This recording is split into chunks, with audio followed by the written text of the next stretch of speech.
വിദ്വേഷ പരാമർശവുമായി SNDP യോഗം general secretary Vellappally Natesan. മലപ്പുറത്ത് പറഞ്ഞത് സത്യമാണെന്നും സാമൂഹിക നീതി ഉറപ്പാകും വരെ പറയാനുള്ളത് പറയുമെന്നും വെള്ളാപ്പള്ളി നടേശൻ പറഞ്ഞു. ധനമന്ത്രി KN ബാലഗോപാലും NK പ്രേമചന്ദ്രനും വെള്ളാപ്പള്ളിയെ പുകഴ്ത്തി വേദി വിട്ട ശേഷമായിരുന്നു വിദ്വേഷ പരാമർശം. ഇപ്പൊ മലപ്പുറത്ത് നിന്നുകൊണ്ട് മുസ്ലിങ്ങളെ പറഞ്ഞാൽ എന്റെ പിടര് പോട്ടെ, വയസ്സ് 88 89 ആകാനായിട്ട് ഇനി 1.5 മാസമേ ഉള്ളൂ.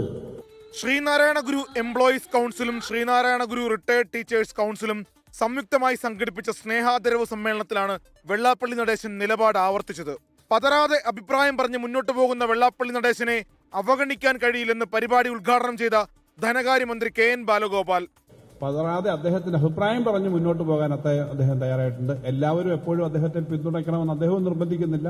അദ്ദേഹത്തെ വിമർശിക്കുകയും എതിർക്കുകയും ചെയ്യാം, പക്ഷെ അവഗണിക്കാൻ പറ്റില്ല കേരളത്തിൽ എന്നുള്ളതാണ് ഏറ്റവും പ്രധാനപ്പെട്ട കാര്യം. വൈര്യമുള്ളവരെ വരെ ചേർത്ത് പിടിക്കുന്ന നേതാവാണ് വെള്ളാപ്പള്ളി നടേശനെന്ന് NK പ്രേമചന്ദ്രൻ MP.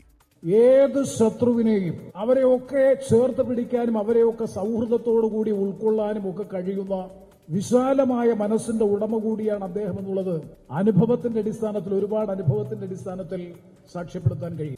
സമുദായത്തിന് നീതി കിട്ടും വരെ പരാമർശങ്ങൾ ആവർത്തിക്കുമെന്നും വെള്ളാപ്പള്ളി നടേശൻ പറഞ്ഞു. 24 കൊല്ലം.